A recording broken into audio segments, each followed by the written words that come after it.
নমস্কার বন্ধুরা, তোমরা সকলে দেখছো তোমাদের প্রিয় channel all India rankers YouTube channel. আর আজকে আমরা চলে এসেছি এনটিপিসি পরবর্তী শিফট নিয়ে। এর আগে অলরেডি আমরা কিন্তু 21টা শিফট তোমাদের আলোচনা করে দিয়েছি। আজকে আমাদের 22 নম্বর শিফট নিয়ে আলোচনা করবো আমরা একটু।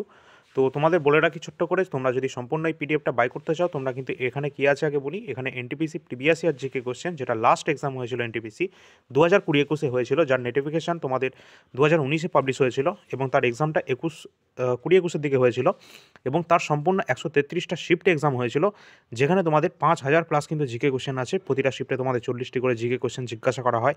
তো সমস্ত প্রশ্ন তোমরা এখানে পেয়ে যাচ্ছ শুধুমাত্র 99 টাকায়। তোমরা যদি 133টা শিফটের তোমরা 1 টাকা করেও ধরো, তাও 133 হয়। সেই জায়গায় আমরা শুধু 99 টাকায় দাম রেখেছি। তোমরা সকলে যাদের যাদের ইচ্ছা হবে তারা অবশ্যই নিতে পারবে। ডেসক্রিপশন নাম্বার দেওয়া আছে, হোয়াটসঅ্যাপ নাম্বার, সেখানে তোমরা অবশ্যই যোগাযোগ করে নেবে। আর যারা ক্লাসগুলো আগে দেখোনি তোমরা, অবশ্যই সেটা কিন্তু আমাদের চ্যানেলে প্লেলিস্ট করা আছে, তোমরা সেখানে গিয়ে আগের ক্লাসগুলো আগে দেখে নেবে। 21টা ক্লাস, ঠিক আছে। তারপর আমাদের 22 নম্বর শিফট নিয়ে আজকে আলোচনা করব। তো চলো আজকের ক্লাসটা আমরা এখান থেকে শুরু করি। ফার্স্ট আমাদের এখানে কোশ্চেন আছে, এখানে তোমরা দেখো। যদি ভালো লাগে আমাদের ক্লাসগুলো, অবশ্যই একটা লাইক আগে করে দেবে, ঠিক আছে। শেয়ার করে দেবে তোমাদের সকল বন্ধুদের সাথে। সাবস্ক্রাইবটা করে রাখবে, কারণ নোটিফিকেশনটা তোমরা কিন্তু সঙ্গে সঙ্গে পেয়ে যাবে যদি নোটিফিকেশনের বেল আইকনটা প্রেস করে রাখো, ঠিক আছে। আচ্ছা, এখানে আমাদের ফার্স্ট কোশ্চেন আছে, কোন রাজ্যে সর্বাধিক সংখ্যক কটন মিল রয়েছে এবং তাদের বেশিরভাগ কাপড়ের পরিবর্তে কিন্তু সুতো উৎপাদন করে থাকে বেশি, যেটা কিন্তু তামিলনাড়ু রাজ্যে সবথেকে বেশি কিন্তু এই কটন মিল রয়েছে, ঠিক আছে। আর আমরা দেখব পরবর্তী যে প্রশ্ন আছে, কি মানো রাজ্যের দুর্গ, এটাও কিন্তু আমাদের এই তামিলনাড়ুতেই অবস্থান করছে, ঠিক আছে। পরবর্তী আমরা প্রশ্ন দেখব, কোন কোন আন্দোলন শান্তিপূর্ণ হওয়ার জন্য যথেষ্ট নেতিবাচক কিন্তু কার্যকর হওয়ার জন্য যথেষ্ট ইতিবাচক ছিল, যেটা কিন্তু অসহযোগ আন্দোলন। কত সালে হচ্ছে? 1920 থেকে 22-এর দিকে হচ্ছে যে অসহযোগ আন্দোলনটা, ঠিক আছে। যদিও এটা কেন হয়েছিল, এটা তোমাদের যে ওই রাওলাটাইন অ্যাক্ট 1919 তারই প্রতিবাদের জন্য তোমাদের এটা হয়েছিল, তাই তো। তো এই যে অসহযোগ আন্দোলন 1920 তোমাদের 20-22-এর মধ্যে এটা অনুষ্ঠিত হচ্ছে, ঠিক আছে। পরবর্তী আমরা কোয়েশ্চেন দেখবো, যেটা হচ্ছে অ্যামনেস্টি ইন্টারন্যাশনাল। এটা এক ধরনের কী ধরনের মানে একটা কী বলেছে সংস্থা, যা সুরক্ষার ওপর দৃষ্টি নিবদ্ধ করে। ও আচ্ছা, এই যে অ্যামনেস্টি ইন্টারন্যাশনাল, এটা হচ্ছে একটা মানবাধিকার গ্রুপ, যেটা কিন্তু একটা গভর্নমেন্টাল নয়, ঠিক আছে। এটা একটা কি নন গভর্নমেন্টাল একটা অর্গানাইজেশন, যেটা হচ্ছে আমাদের এই অ্যামনেস্টি ইন্টারন্যাশনাল। এটা কোথায় লোকেট করছে বা হেডকোয়ার্টার কোথায় অবস্থান করছে? এটা কিন্তু লন্ডনে এটা অবস্থান করছে, এর হেডকোয়ার্টার। এবং এটা প্রতিষ্ঠা হয়েছিল কত সালে? 1961 সালে এটা কিন্তু প্রতিষ্ঠা হয়েছিল, ঠিক আছে। লন্ডনেই প্রতিষ্ঠা হয়েছিল এবং লন্ডনেই কিন্তু এর হেডকোয়ার্টার।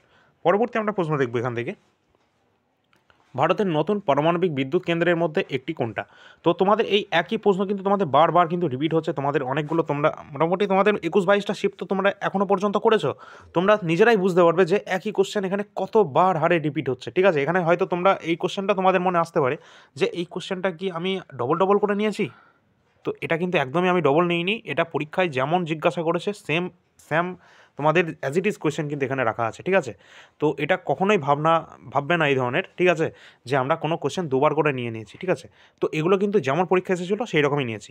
এই প্রশ্নটা মিনিমাম তোমরা 22টা শিফট যদি আমি ধরি, তার মধ্যে থেকে 16টা শিফটে তোমরা কিন্তু কমন পেয়ে যাবে, ঠিক আছে। এই ধরনের কোয়েশ্চেনগুলো এখানে কি আছে, কোয়েশ্চেনটা সবথেকে আমাদের কি বলেছে, নতুন পারমাণবিক কেন্দ্রগুলির মধ্যে কোনটা? এটা আমাদের রাইট অ্যান্সার হবে কুদানকুলম নিউক্লিয়ার পাওয়ার প্ল্যান্ট, যেটা কিন্তু সবথেকে বড় ভারতের Indian largest nuclear power plant এটা, যেটা কুদানকুলম নিউক্লিয়ার পাওয়ার প্ল্যান্ট। এটা অবস্থান করছে কোথায়? তামিলনাড়ু স্টেটে, ঠিক আছে। এছাড়া এটাও মুখস্থ রাখবে যে ইন্ডিয়ার প্রথম নিউক্লিয়ার পাওয়ার প্ল্যান্ট কোনটা, যেটা কিন্তু তারাপুরা অ্যাটমিক পাওয়ার স্টেশন, যেটা আমাদের অবস্থান করছে কোথায়? মহারাষ্ট্রে, ঠিক আছে, তারাপুরে। আর এটা এটা তো তোমার তারাপুরে অবস্থান করছে। আর এটা প্রতিষ্ঠিত হয়েছিল কত সালে? 1969 সালে, যখন ইসরো ফরমেশন হচ্ছে, তাই তো। তো সেই সময় কিন্তু এটা কিন্তু আমাদের প্রতিষ্ঠিত হয়েছিল। নেক্সট এর সাথে মনে রাখবে যে ভারতের প্রথম নিউক্লিয়ার রিঅ্যাক্টর কোনটা? ভারতের প্রথম nuclear reactor, India's first nuclear reactor, যেটা অপশন আমাদের রাইট অ্যান্সার হবে। আর এটা কিন্তু ভাভা অ্যাটমিক রিসার্চ সেন্টার, এটা কিন্তু তৈরি করেছিল, ঠিক আছে। যদিও এটা 1956 সালে কিন্তু এটা হয়েছিল আর কি। এটা ট্রম্বেতে, মুম্বাইতে অবস্থান করছে, এটাও অপসরা। আর এখানে কি কোশ্চেন আছে, পরবর্তী যে প্রশ্নটা আছে, নিচের কোনটি, আচ্ছা, নিচের মধ্যে কে পাকিস্তান গঠনের দাবিকে প্রতিহত করেছিল? অবশ্যই খান আব্দুল গফর খান আমাদের রাইট অ্যান্সার হবে। 1793 সালে যখন চিরস্থায়ী বন্দোবস্ত প্রবর্তন হচ্ছে, তখন গভর্নর জেনারেল কে ছিলেন? অবশ্যই কিন্তু আমাদের রাইট অ্যান্সার লর্ড কর্নওয়ালিস হবে। তিনি কিন্তু 1793 সালে চিরস্থায়ী বন্দোবস্ত প্রবর্তন করেছিলেন। আর এর সাথে সূর্যাস্ত যে আইনটা ছিল, সেটাও কিন্তু এর সাথে যুক্ত ছিল। এবং এর সাথে মনে রাখবে যে লর্ড কর্নওয়ালিস কিন্তু ভারতের সিভিল সার্ভিসের জনক ছিলেন, ঠিক আছে। পরীক্ষায় বারবার কোয়েশ্চেনটা জিজ্ঞাসা করা হয় যে civil service, father of civil service কে রয়েছেন? এটা কিন্তু লর্ড কর্নওয়ালিস। পরবর্তী প্রশ্ন আছে, ভারতের সংবিধানের কোন অনুচ্ছেদটি রাজ্যপাল নিয়োগের সাথে সম্পর্কিত?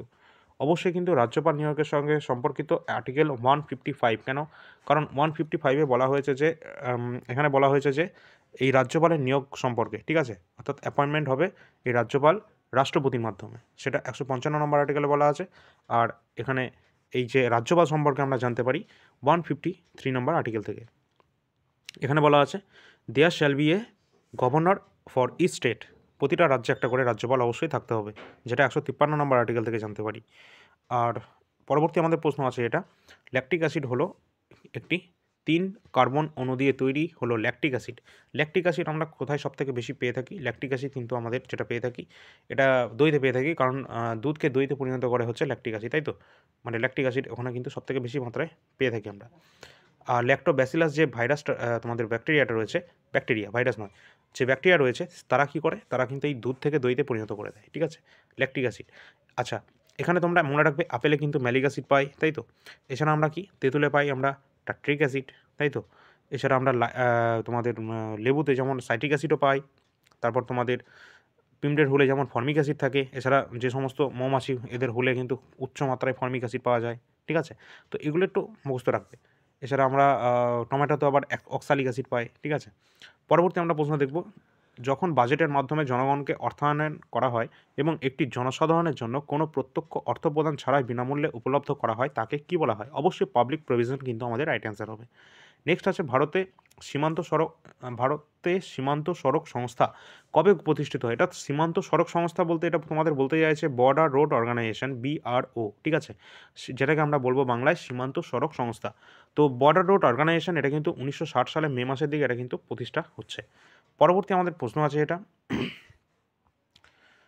নিচের কোন প্রোটোকল WWW এর জন্য ব্যবহৃত হয়?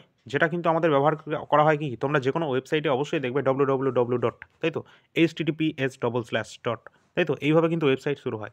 তো HTTP এর ফুল ফর্মও জিজ্ঞাসা করার পরীক্ষায়, যেটা কিন্তু হাইপার টেক্সট ট্রান্সফার প্রোটোকলের রাইট অ্যান্সার হবে, এবং WWW ফুল ফর্ম হয়ে থাকে যেটা কিন্তু ওয়ার্ল্ড ওয়াইড ওয়েব কিন্তু আমাদের রাইট অ্যান্সার হবে।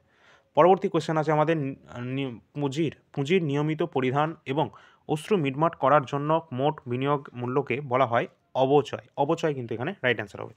তোমাদের বলে রাখি, সম্পূর্ণ পিডিএফটি তোমরা যদি কেউ নিতে চাও অবশ্যই তোমরা কিন্তু অল ইন্ডিয়া র্যাঙ্কার্স ইউটিউব চ্যানেলের বা যে কোনো তোমরা AIR একাডেমি ইউটিউব চ্যানেলের তোমরা ডিসক্রিপশানে এই ভিডিওর লিঙ্কেও তোমরা পেয়ে যাবে, একটা নাম্বার পাবে, এই যে নাম্বারটা, এই নাম্বারে কিন্তু তোমরা সকলে যোগাযোগ করবে যারা কিন্তু এই NTPC previous year GK question নিতে চাও, অথবা তোমরা যদি কেউ কারেন্ট অ্যাফেয়ার জানুয়ারি থেকে ডিসেম্বর 2024 নিতে চাও, অবশ্যই তোমাদের সকলকে বলবো তোমরা কিন্তু এই নম্বরে যোগাযোগ করবে, হোয়াটসঅ্যাপ করবে শুধুমাত্র। কারেন্ট অ্যাফেয়ার্সটা জানুয়ারি থেকে ডিসেম্বর 2024 কমপ্লিট একদম তোমরা শুধুমাত্র 51 টাকায় পাচ্ছ। আর এই NTPC previous year GK question, যেখানে তোমাদের 5000 প্লাস জিকে কোশ্চেন রয়েছে, আর এখান থেকে করলে কিন্তু তোমরা ম্যাক্সিমাম নাম্বার কিন্তু এখান থেকে কোশ্চেন কমন পাবে, কারণ আগের বছরের কোশ্চেনই তোমাদের কিন্তু বারবার জিজ্ঞাসা করা হয়। আর তোমরা এই যে তোমাদের 24-এর ALP, তোমাদের RPF SI, এখানে কিন্তু অনেক প্রশ্ন তোমাদের রিপিট হয়েছে এই NTPC previous year GK question থেকে। তাহলে NTPC থেকে তোমাদের কত প্রশ্ন তোমাদের রিপিট হবে তাহলে ভাবো, তাই না?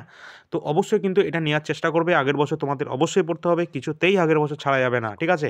আর কারেন্ট অ্যাফেয়ার্স কিন্তু 90% কিন্তু কমন এসেছে এই 2024-এর যে কটা এক্সামে পেপার হয়েছে আমাদের এই কারেন্ট অ্যাফেয়ার্সের PDF থেকে। তো অবশ্যই কিন্তু তোমরা নিতে পারো, যেটা 51 টাকায় দাম রয়েছে কারেন্ট অ্যাফেয়ার্স, ঠিক আছে? এটা কিন্তু 10 দিনের মধ্যে বেড়ে যাওয়ার সম্ভাবনা রয়েছে, ঠিক আছে? তো অবশ্যই তোমরা নিচে ডেসক্রিপশন নাম্বার দেওয়া আছে, ওই নম্বরে হোয়াটসঅ্যাপের মাধ্যমে যোগাযোগ করে নেবে। আর এখানে তোমাদের বলবো যে এই যে আগের বছরে যখন তোমাদের ALP আর তোমাদের NTPC তো এখনও জানি না, পরীক্ষা হয়নি, হবে এপ্রিল থেকে। তো এই যে তোমাদের ALP বা RPF SI এক্সামগুলো হয়েছে, JEE হয়েছে, টেকনিশিয়ান হয়েছে, তো এই সমস্ত এক্সামে কিন্তু আগের বছরে যে ধরনের কোশ্চেন প্যাটার্ন ছিল না, সেমই কোশ্চেন প্যাটার্ন রয়েছে, কিন্তু লেভেলটা তাও আবার আগে যেরকম একটু হলেও মানে ভালো লেভেলের কোশ্চেন ছিল, এখনকার লেভেল মানে একদমই ইজি করে দিয়েছে, ঠিক আছে? তো আশা করছি তোমাদের NTPC তো মোটামুটি লেভেল কোশ্চেন খুব সহজ থাকবে, ঠিক আছে? তো আশা করছি সকলে সেটা অ্যান্সার করতে পারবে, ঠিক আছে? তো যদিও কম্পিটিশন অনেক বেশি হবে, ঠিক আছে? তো চলো আমরা পরবর্তী প্রশ্ন দেখি। 2019 সালে যুক্তরাজ্যের, আচ্ছা এখানে কী আছে, মোট কাপড়, ব্যাগ, সস্তা এবং আলংকারিক জিনিসপত্র তৈরিতে কোন ফাইবার ফসল হিসেবে ব্যবহার করা হয়? যেটা কিন্তু পাট, ঠিক আছে? আচ্ছা, ভাইরাস থেকে মনে পড়ে গেল, এখন আবার চীনে আবার নতুন একটা ভাইরাস শুরু হয়েছে, ঠিক আছে? তো যদিও এখন চীনে সেটা এখন সবাই বলছে নাকি এটা ছোটো বাচ্চাদের এবং 60 বছরের ঊর্ধ্বদের সমস্যা হতে পারে, শ্বাসকষ্টজনিত, ঠিক আছে? তো সেটা দেখা যাক, সেটা এখন পর্যালোচনার বিষয়। তো চলো পরবর্তী আমাদের প্রশ্ন যেটা আছে, 2019 সালে যুক্তরাজ্যের রয়্যাল সোসাইটির ফেলোশিপ তোমাদের নির্বাচিত প্রথম ভারতীয় মহিলা বিজ্ঞানীকে, অবশ্যই গগনদীপ কং তিনি কিন্তু ছিলেন। সেই সময়কার কারেন্টের টপিক ছিল, এই জন্য কিন্তু এটা জিজ্ঞাসা করা হয়েছে। আর তিনি প্রথম ভারতীয় মহিলা যিনি কিন্তু নির্বাচিত হয়েছেন মার্কিন যুক্তরাষ্ট্রের রয়্যাল সোসাইটিতে ফেলোশিপে। পরবর্তী প্রশ্ন আছে, অরুন্ধতী রায় বুকর পুরস্কার জিতেছেন, এটা কোন উপন্যাসের জন্য? তোমরা সকলে জানো যে অরুন্ধতী রায় কিন্তু প্রথম বুকর পুরস্কার জয়ী, যিনি তার বিখ্যাত উপন্যাস গড অফ স্মল থিংস এই গ্রন্থের জন্য তিনি কিন্তু এই বুকার পুরস্কার কিন্তু জয়লাভ করেছিলেন। সালটা হয়ে যাবে 1997, 1997 সালে কিন্তু প্রথমবার তিনি কিন্তু এই বুকার পুরস্কার জয়লাভ করছেন। এবার তোমাদের পরীক্ষায় প্রশ্ন যেটা আসবে 2024-এ বুকার পুরস্কার কে কে জিতেছে, তাই তো? তো লাস্ট কিন্তু 2024-এ কিন্তু এই সমস্ত পিডিএফগুলো তোমাদের কিন্তু আমাদের কারেন্ট অ্যাফেয়ার্সের পিডিএফে কিন্তু অ্যাড করা আছে, ঠিক আছে, কোনো টেনশন নেই। তো এইগুলো তোমরা দেখে নেবে। এই যে বুকার পুরস্কার যেটা 2024 সালে যে পেয়েছে সেটা কিন্তু সোমনাথা হার্ভে অরবিটালে কিন্তু পেয়েছে, অরবিটাল, ঠিক আছে। এছাড়া 2023-এও কিন্তু পেয়েছিল, যেটা কিন্তু আমাদের ক্লার্কশিপ এক্সামেও জিজ্ঞাসা করা হয়েছিল, তাই না? ক্লার্কশিপ কি ফুনেসায় কোনো একটা এক্সামে জিজ্ঞাসা করা হয়েছিল, মনে পড়ছে না আমার এখনও, ঠিক আছে। তো এছাড়া আমাদের রাজ্যের সাথে সাথে আমাদের কেন্দ্রেরও আমাদের এসএসসি পরীক্ষায় তো বারবার জিজ্ঞাসা করা হয়েছে, যার নাম হচ্ছে কি 2023 সালে বুকার পুরস্কার জয়ী, যেটা হচ্ছে আমাদের পল লেঞ্চ, যার উপন্যাস প্রফেট সং, ঠিক আছে। তো এর জন্য কিন্তু পল লেঞ্চ ইনি কিন্তু বুকার পুরস্কার জিতে গিয়েছিলেন 2023-এ, ঠিক আছে। তো অবশ্যই কিন্তু এগুলো তোমাদের দেখে রাখতে হবে, এগুলো তোমাদের অবশ্যই জিজ্ঞাসা করা হবে। 2024-এ কিন্তু জিতেছে কে? অরবিটাল, ঠিক আছে, হেমন্ত হার্ভেই অরবিটাল থেকে। পরবর্তী আমাদের প্রশ্ন আছে এটা, মানুষের মধ্যে নিচের কোনটির অক্সিজেনের অতি উচ্চ সম্পর্ক রয়েছে, যেটা কিন্তু হিমোগ্লোবিন, ঠিক আছে। হিমোগ্লোবিনের সাথেই কিন্তু অক্সিজেনের সম্পর্ক রয়েছে, কারণ হিমোগ্লোবিনের মাত্রা যত বেশি হবে তত রক্তের রং লাল হয়, তোমরা সকলে জানো। আর অক্সিজেনের লেভেল যত ভালো হবে তত হিমোগ্লোবিন ঠিকঠাক থাকবে তার মাত্রা। পরবর্তী আমাদের কোশ্চেন যেটা আছে, একটি গোলাকার আয়নার প্রতিফলিত পৃষ্ঠর কেন্দ্র এবং একটি বিন্দু যাকে বলা হয় কি? মেরু।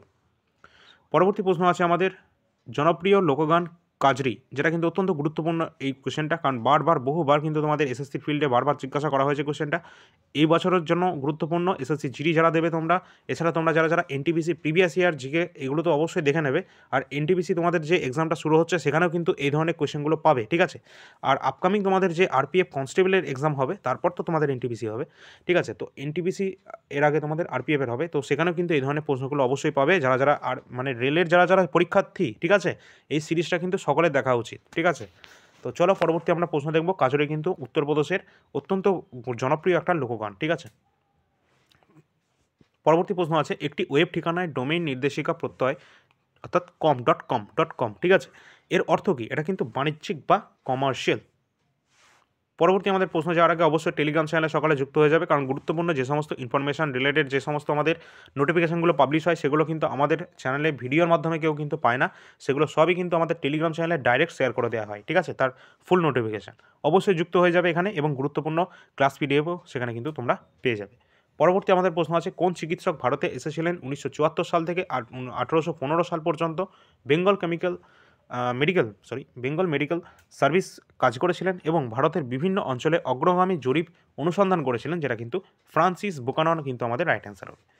নেক্সট আমরা পরবর্তী প্রশ্ন দেখব, উদ্ভিদের বৃদ্ধি পরিমাপের জন্য একটি যন্ত্রকে বলা হয় কি? ক্রেস্কোগ্রাফ অত্যন্ত গুরুত্বপূর্ণ একটা যন্ত্র, এটা আবিষ্কার করেছিলেন কে?